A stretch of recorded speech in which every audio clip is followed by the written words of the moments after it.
start off the funky bow process. So I'm going to add the ribbon to the spool holder here. And I'm going to go ahead and dovetail this. So I go through different stages where I enjoy dovetailing and other times when I prefer to do more of an angled cut. We're going to dovetail this one. So I've got that going out to 8 inches. I'm going to bring that to the center and twist. All right. And then I'm going to come over here and make this loop at about 6. 6 twists. So my tails are 8, my loops are 6. Okay. And we're twisting. I'm going to do 2 tails here. This is going to make a nice sharp looking bow. Our plan is to use this bow on the bunny wreath we're making.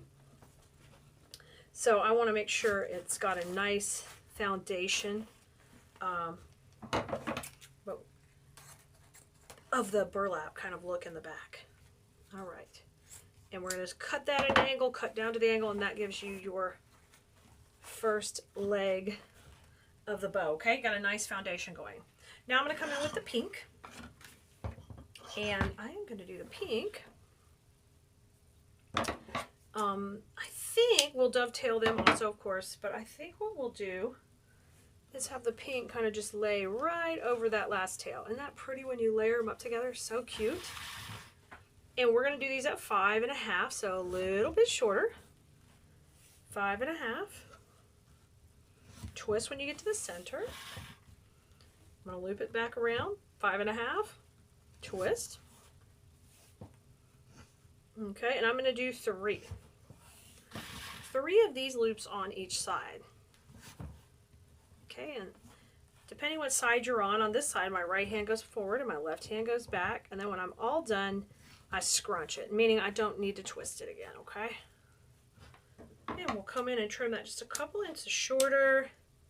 Get a little fold on it. I love it. Super cute. And fluff this all out. Oh, isn't that beautiful? That's so beautiful. So we got a nice layer. We've got 2 and then 3, and we're going to come back with our final touch of this ribbon on the top. So what I'm going to do is I'm going to dovetail it again, and we'll have this tail be a little bit shorter. I like it to be probably about 7. It's going to be more towards the foreground. Bring it in and twist it. All right, great. And now I'm just going to do 1 loop on each side at 5. Okay, and we'll just finish out layering this beautiful bow. So I call this a funky bow. The recipe we call on Keleas.com, we call that basically a 2 and then a 3. We did 3 pink and then we did 1. So it's called a 2-3-1. And if you're not familiar with why we number our bows like that, it's because when I was selling thousands of wreaths on Etsy a year, I communicated a way to our team members who help make the wreaths. Also, I had to communicate what the bow looked like to able to reproduce it. So that's how we came up with that lingo. And we just call it by half the bow. All right, it's time to get the bow off the bow maker, and that's the most difficult part. So just slide the cable tie underneath. I like to use the cable tie instead of a wire, and we'll get some pressure, okay? Now, you're happy with how that is. I'm going to rotate this back between my fingers, and I'm going to fluff this dude right out. And that means I'm going to separate the tails from the loops and get a nice, full, beautiful bow. I love how this gives us this little kind of rustic-y but classy look. Just, that is such a fun look for Easter and spring. Once you have it fluffed out the way you want it, you flip it over. And because we're using this on a wreath, we use the cable tie in the back. Okay? I'm going to pull that tight. Trim this little part off with some wire cutters.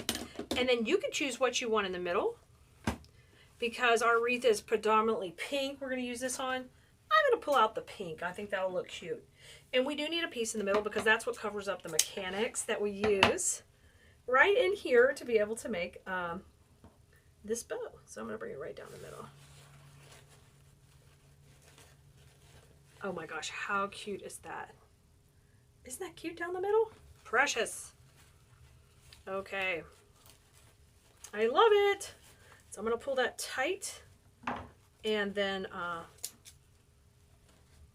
we have that one ready to use on our wreath.